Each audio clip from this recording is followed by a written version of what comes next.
akka walaltuudhaa fi eenyutu si gargaara ture? Abisheen bultii sinjaaranii dhalalleen qabu garuu Oromoon fardasaa akka dhalasaatti waan jaallatuuf keessumaa gootonni maqaa farda isaaniitiin waamamu. Nama dinqisiifattu kana walaluudhaan ibsi osoo jedhamteeti akkamittiin ibsuu dandeessa walaloodhaan? Abisheen kanaaf gootadha. Abbaan makoo eenyudha seenaa kana keessatti kan jedhu otoo dhaggeeffattoota keenyaaf ifa gooteetii nan barbaada. Gammachuu gosa ilmaanii nama ibsadhe. Akkam jirtu kabajamtootaa fi jaallatamtoota dhaggeeffattoota keenya guyyaa har'aa kana immoo keessummaa cimtuu yookaanis immoo daa'ima dandeettii ajaa'ibaa qabdu kan isinis argitanii dhumarratti ragaa ba'uu fi dandeessan qabadheen isiniif dhiyaadheera. Egaa kanaan dura karaa sooshaal miidiyaa kootii keessumaa karaa feesbuukii jechuudha daa'ima cimtuu kutaa tokko osoo hin galiin walaloo ajaa'ibaa sammuu ishee keessaa dubbisuu dandeessu viidiyoo ishee qabadhee akka isiniif dhiyaadhu waadaa isiniif galee ture. Kunoo har'a immoo waadaa koo eeggadhee keessummaa koo qabadhee isiniif argamee jira. Isinis immoo hanga dhumaatti qophii kana akka dhaggeeffattan gamanumaan affeerraa keenya isiniif dhiyeessuu barbaanna. Mee amma kallattii maatiin gara keessummaa keenyatti dabarru maqaan kee eenyudha? Ani maqaan koo Dhuunfaa Xilahuun Oljiraan Salmuun jedhama. Kanan sirriitti beekamuu barbaaduu fi kan uummanni ittiin na baru walaloodha. Baay'ee namatti tola. Mee afaanuma duwwaa akka hin taaneedhaa fi bishaan keenya dhugnee jalqabnu. Cheers. Egaa kanaan dura walaloo guyyaa tokko dhiyeessitee turte. Guyyaa ati walaloo dhiyeessite gaafa jalqabaa sana gaaffii namatti uumee ture.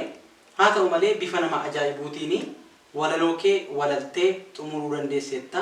Kun akka ta'uudhaaf yookaanis immoo walaloo kana akka qopheessituudhaaf akkaataa kanatti akka walaltuudhaaf eenyutu si gargaara ture? Ofiidhuma keedhaan barreessitee walaloo kana walaltamoo nama si gargaaratu jira? Abbaa kootu barreessee na shaakalchiisee gaafa inni naa dubbisee jedhu anis ofii koo qofaa kootti ba'ee dubbisee ergan qabadhee abbaan koo cheekii naa godhee booddee ba'ee guyyaan isaa gaafa dhiyaatu ba'ee ammas jedhee fi abbaa koof jedhee booddee gaafa waltajjiitti ba'ummoo sirna qabeessaatiin hojjedha.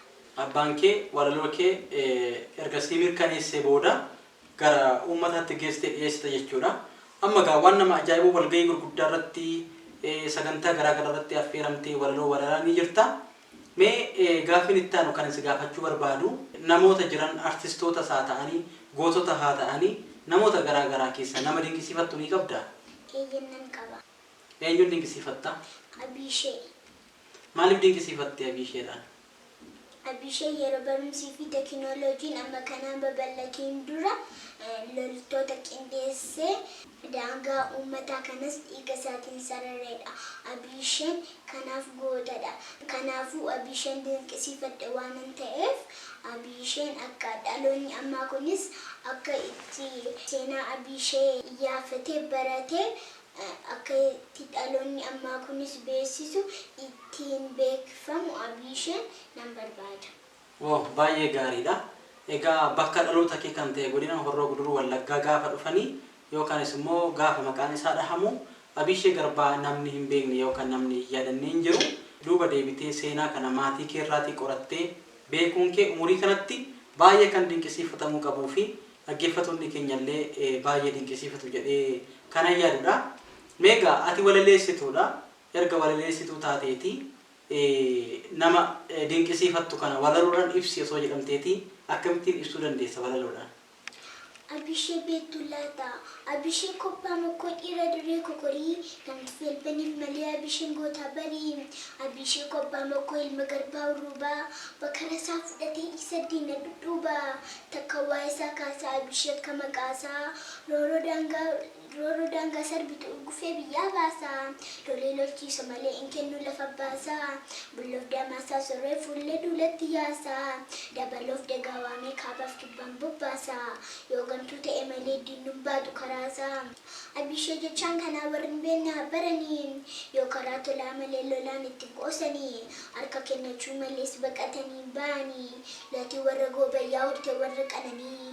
Abishee jechaan isaa warri hin beekne baranii mis goota mitiiree maqaa kanaa waamamnee waanuma qabnuun lollaa iskiriiptoo baafannee akka miilluun dhataana sanyii isaarraa dhalanne dhalootaaf daandii taana cimnee barannee safuu baddeeffannaa sirna gadaa qorannee bulchiinsa keenya qaataa sirna keenya kaleessaa oromummaaf nu qoqqoodee maqaa keenya balleessaa nus tokkummaa labsinaa akkuma caaluu hundeessaa fakkaatiin soorii galaa yommus baatinu keessaa akkamii wal gurguraa walammanna maleessaa eenyaan kanatu falaa kanadha furmaan isaa yoo nuti tokko taanee dhiiga keenyan dhuganii hangargamaan dhufanii lafa keenyan tuqanii shawaaf wallagga jechaa teessimaan nu qoodanii najuuf mandii dhaqanii warqee keenyan saamanii nutis kanaaf barannaa sirriitti tattaafannee kunoo biqilaa jirraa wallaalummaa murqannee lafa keenya mollaanu abisheerraa dhalanne seenaa keenya eeggannaa maqaan keenya kan banne. Wow, baay'ee ajaa'ibaa baay'ee namatti tola. Kun baay'ee waan namatti dandeettii. Ani amma kana walaalta yookaanis immoo walaloo ajaa'ibaa mana rukutu akkaataa kanatti qindaa'ee toleeru umurii kanaatiin ni walalta jechuun baay'ee ulfaata. Abishee abbaa makoo jettee turte. Kana jechuun abisheen ilma yookaanis immoo intala dhalchee qaba moo maaliif jette abbaan makoo eenyudha seenaa kana keessatti kan jedhu otoo dhaggeeffattoota keenyaaf ifa gooteetiin nan barbaada. Abisheen bultii sinjaaranii dhalalleen qabu garuuf Oromoon fardasaa akka dhalasaatti waan jaallatuuf keessumaa gootonni maqaa farda isaaniitiin waamamu fardisaa makkoo waan jedhamuuf abbaa makkoo jedhamee waamamu. Kanaaf abbaan makkoo ilma isaa yookaan intala isaa osoo hin taane farda Abishee Garbaa jedhu. Baay'ee namatti tola. Ati seenaa kana qorachuudhaaf yookaanis immoo dandeettii akkaataa kanatti calaqqisiisuudhaaf kutaa meeqa barattee jirta? Umuriin keessi immoo meeqa? Ani kutaan baradhu kutaa tokkoffaa sadarkaa tokkoffaan baradha Abishee Garbaarraa. Umuriin koo waggaa 7 kutaa tokkoffaa waan baradhuuf waggaa 7 utuu keetii waan galiinan walaloo walaleessuu jalqabe. Mana barumsaa Abishee Garbaarraa barattaa jechuudha? Abishee Garbaa gooticha ni jaallatti. Waanuma jaallattuudhaaf immoo mana barumsaa isaatti barachaa waan jirtu fakkaata. Waan isa jaallattuudhaaf mana barumsaa Abishee Garbaa jaallatte moo akkuma carraa mana barumsaa Abishee Garbaa kan jedhamu sitti dhiyoo waan jiruudhaaf achi galte? Ani waan natti dhiyoo jiruufiinis achi gale garuu waan baay'ee jaalladhu seenaa isaas dura waan hordofeeruufan achi gale seenaa Abishee waan jaalladhuufan mana barumsaa Abishee Garbaa gale. Baay'ee namatti tola. Egaa warri Abishee mana barumsaa Abishee Garbaasi daa'imni kun seenaa nama kanaa qorattee kanaa olitti akka irratti hojjettuudhaaf yookaanis immoo kitaabolee barruulee garaagaraa maqaa isaatiin akka maxxansituudhaaf dhaamsa isiniif dabarsuu barbaanna. Kanaan dura gaafa walaloo walalaa turte guyyaa jalqabaa daa'ima xiqqoo taatee gaafa waltajjiitti baatu namnumtuu hin amanne ture. Ni walaltii laata yookaanis immoo jechi jalaatii badaa argachi baateeti maal ta'uu dandeessi kan jedhu namoota gaaffii keessa galan keessaatii tokkon ture. Anis illee si dhaggeeffachaan ture guyyaa sana. Akka carraa ta'ee walaloo keessillee waraabeen ture guyyaa sanatti jechuudha. Garuu dogoggora tokko malee walaloo sana walaltee ni xumurte. Gaafa walaloo sana walalte ilkaan kee guutummaatti sirra jira. Har'a garuu karaa kallattii tokkootiin ilkaan kee hin jiru. Eessa dhaqee ilkaan kee yeroo sana? Ilkaan koo kuni nan buqqise malee achumaan badee inafu ilkaan kan biraa duubarraan dhufee innaa biqila malee akkasitti inafu. Kanaaf inni yeroo sana badee bifa gidratee dhufaa jira jechuudha. Namatti tola. Mudannoo kee dhaga'een ture gaafa jalqaba walaltee akkuma namoonni si dinqisiifatanii atillee maal akka si mudate wanta dhaga'ee hin boossee gaafa sana. Dhugaadhamee akkamittiin yoo dhugaa ta'e maaliif boosse akkamittiin boosse? Ani yeroo sitan erga nachbee booddee namoonni hundumtus bifa haala qabeessaa sirriitti gara kootti xiyyeeffatanii waan na dhaggeeffataniifis walaloon koos waan milkaa'ina argateef gammachuutiin erga waltajjiirraa bu'ee gammachuu koos maanii nama ibsadhe.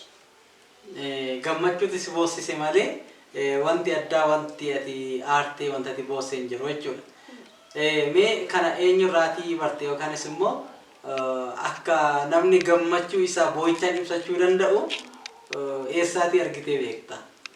Ani TVs nan ilaala yeroo baay'ee waa'ee seenaa atileetistii kana waanan ilaaluuf yeroo sitta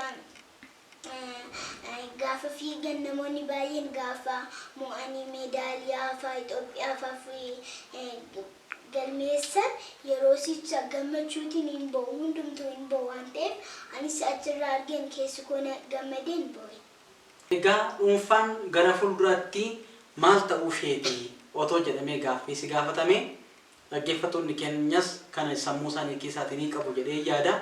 Eessa of arguu barbaadda yookaanis immoo gara fuulduraatti wanta ati ta'uu barbaaddu maalidha? Ani gara fuulduraatti barumsa koo sirnaan hordofee ergan xumuree booddee saayinsistii ta'uun barbaada. Sanuus uummanni keenya waan garaagaraatiin waan miidhaan garaagaraa isaanirra gahaa jiruuf isaaniin hordofee waan isaanii rakkisu sana rakkoo isaanii furuuf barbaada. Kanaafuu saayinsistii ta'uu filadhe. Baay'ee gaariidha.